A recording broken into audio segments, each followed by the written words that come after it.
Now that the cabinets are done, there are a pile of small chores that need doing. I wanted the dishwasher in first. Alright, let's see what it says about leveling, and then we can do our hookups.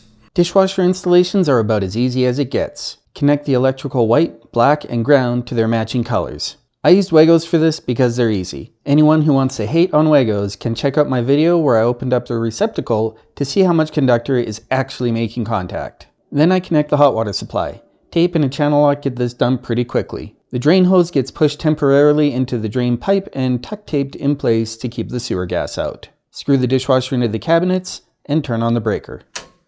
It lit up. Next, I wanted to be able to eat hot food again, so it's time to fix the electrical connection for the oven and cooktop. If anyone knows a better way to strip 3-wire cables, I'd love to hear it. No one seems to talk about it online. Box in, screwed in, wires in. Be sure that your wire nuts are rated for your application. 110 and 1/6, so these are rated for it.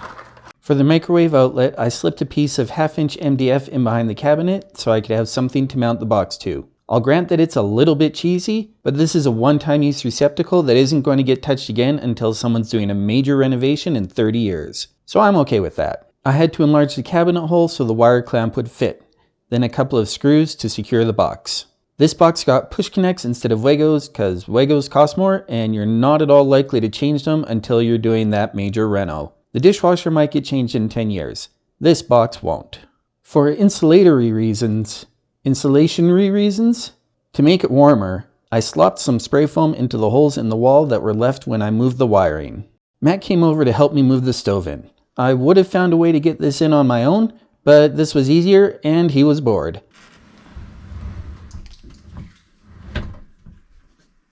Hey, look, it fits! Then just connect all the wires again. Matt had brought over some of the smaller reds, so I used those to save on a bit of box fill. Oh my goodness. Custom. It's touchscreen. Clock. Show clock, yes, set clock. This is super swanky. That is, wow, that's nice. That is a sharp looking clock. Like that, they chose a really good font for that. Well, it works. Yay.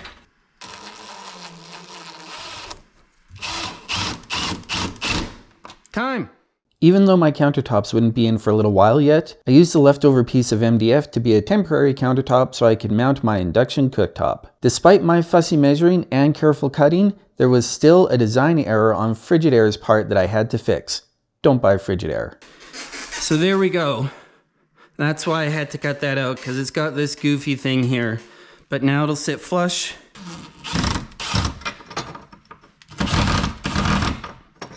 Cool. Well, at least I know it'll hold the screw. Oh, this won't be too bad. It's worse than glass. It's expensive. Oh, that's hot. Get it? It's hot. Get it? Because it's a cooktop. Come on. Rinse and repeat with the electrical for the cooktop. Cooktop. And it didn't pop, so we're on a good start. Been a while since you killed the stream. It goes on. Can you see that? And it has a digital readout. Having never had an induction anything, I wanted to test it with a little boiling water. Yeah, that's going.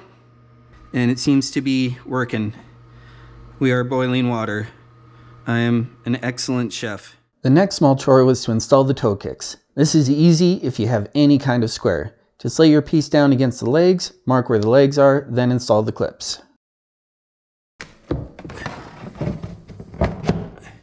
The only fussy part about this is having to cut out for your heat vents. A month later, my countertops arrived. The corner's chipped, take it back. That's a funny joke because it was a piece that was left over from the 2 slabs that I bought that they were letting me have to play with. Normally the fabricator keeps leftovers. That's my sink. These kitchen counters were installed by a local quartz fabricator for 2 reasons. First, I didn't want to spend an extra $1,500 on a seaming machine and then another $400 on the epoxy and colorants for a one-time only job. Not worth. Secondly, The island slab is really, really ridiculously big, and probably weighed close to 1,000 pounds. Me and Santa would have had a real hard time with that, and if 1,000 pounds starts to slip, there's no stopping it. So I let these guys bring in 4 people to wrangle it. Oh, you're carving little grooves into it. Yeah, just to give a little bit more bending power there. So what is this stuff? Which one's the base? This is the hardener. That's the hardener. This is the glue. This is the main compound. Knife grade they call. Knife grade. Yeah, and this is the brand. Yeah.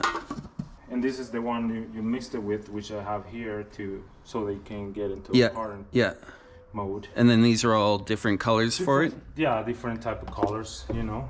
The way these seamers work is there's a small vacuum in the toolbox that sucks the air out from underneath the 4 blocks.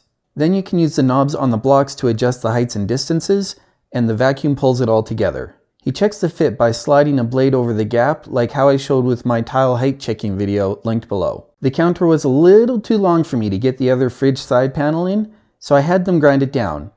Yeah, if we could sand down, I don't know, a 30-second.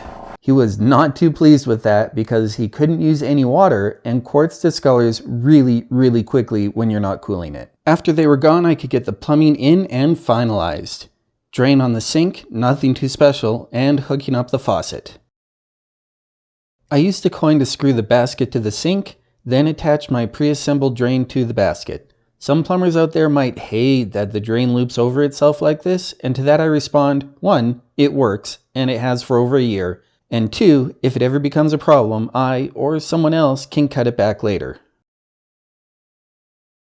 The only difficult part about installing a new faucet is getting it tightly screwed down. If anyone knows a tool that lets you do this one-manded, please tell me in the comments. This is something I'll get Santa to come and hold later. After that, it's just connecting the supply lines. My faucet has a pull-down head, so it needs this weight attached. A little Teflon tape helps ensure a leak-free connection. In the past, I've struggled a fair amount with crescent wrenches, grip pliers, and other tools when doing plumbing. I found during this renovation that channel locks, properly adjusted, make things really easy. See if you can take the time during your next project to get your tools to work for you instead of against you. So, I think I know how to do basic sink plumbing. Then it was time to plumb the fridge for water and to leave the rough-in available for if someone wants to install a pot filler by the cooktop later. I'm leaving this section a little bit longer because while it is just drill 3 holes and run PEX, the cleaning, straightening, and getting in and out of the cabinets can add a lot of time. So this is one of those see all the works. It took about 20 minutes total. Use the chapters if you want to jump ahead.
So I might want to get some sort of a strap just to hold that back there.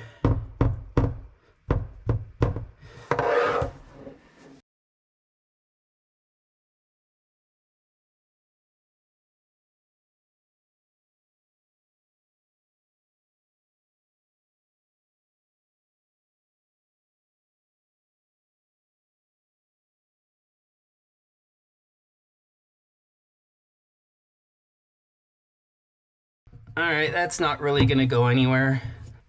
As long as the drawer will close, we're good.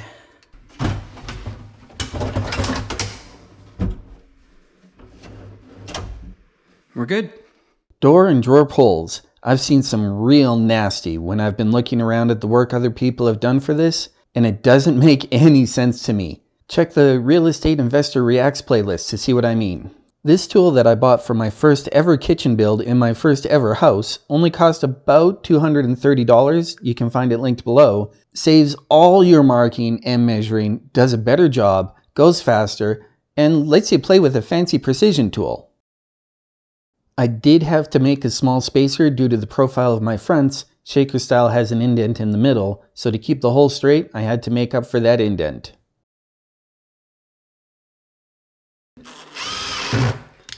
Okay, we're gonna need shorter screws.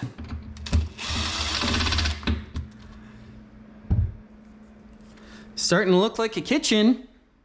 At one point, I was hoping to thermoform some quartz into pendant light designs, but that didn't work at all, so here's me just replacing the lights. Bam. Yeah, if I try to get something from the same brand that matches the color at least for the chandelier, it should be okay. Tiling. Nothing too special about this backsplash after having done the monster shower, but there was a dog that day. Hi. Come here. Oh, I got you. Oh, you're trapped. Okay, pickup time. Jump ahead to near the end where I got to stand over the cooktop to finish it off. It do look good though. Another small bit of cheese here, but it's not that bad at all. I didn't have the Schluter trim. I wanted to finish off the top row of the tiles beside the window, so I had to wait a day for that.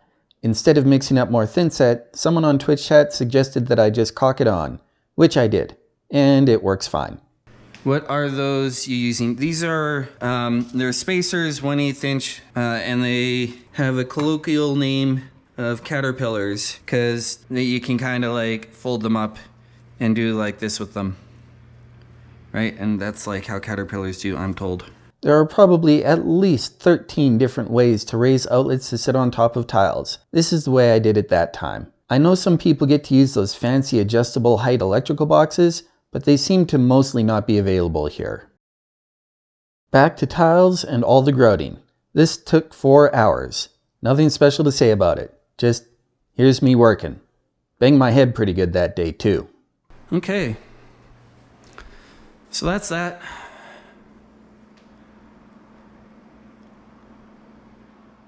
As mentioned in the first kitchen video, I didn't know or expect that hood vents are plug-in devices. I figured they'd be hardwire, so I had to cut out for an electrical box. I also had to fish the wire up higher because I'm bad at planning. I enlarged the hole where the cable was originally coming out of the wall so I could get that fold to fit through, then used a scrap of wire as a fish tape. Less awkward and better grip. Finally, to get the new box in, I had to get a couple of Madison clips. These hold the box in place against the wall by folding a tab over the front. With the outlet in, I could start mounting brackets for the hood vent. This would have been a good thing to use blocking for, but again, planning, etc., so toggle bolts instead. The last of the tightening was done by hand so I didn't crush the tiles. I'm sure I could have just cut off the excess pipe to make life easier, but it's actually better to have more pipe in the attic than to cut it off.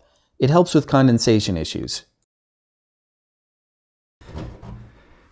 That looks pretty level to me. And that outlet is in a decent location now for an easy and convenient plug-in. And so those two little tabs have to slide down a groove, and I haven't been able to get them to get in there. No wonder you couldn't do it. Right? Santa's evil laugh aside, here's another example of me having to fix a manufacturer's mistake. There was no way to properly install this vent cover without getting the tin snips out. And I'll tell you, stainless steel is a lot harder than the tin used for ductwork. When I finally got everything lined up, it only took 2 screws to fasten at the top. Here's an example of how just trying to push through with some ignorance can waste a lot of time and effort. The hose I had wasn't exactly right, so I couldn't fit the insert into it and have the ferrule go on top. I left out the insert and it ended up leaking.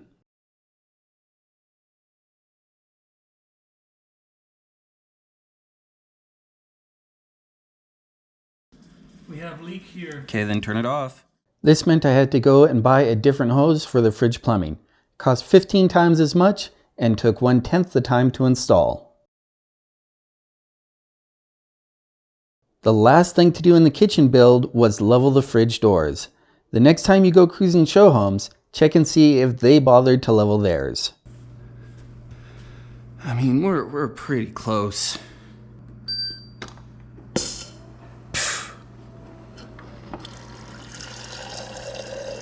Well, we have water. So, that's a pretty clean looking kitchen for now.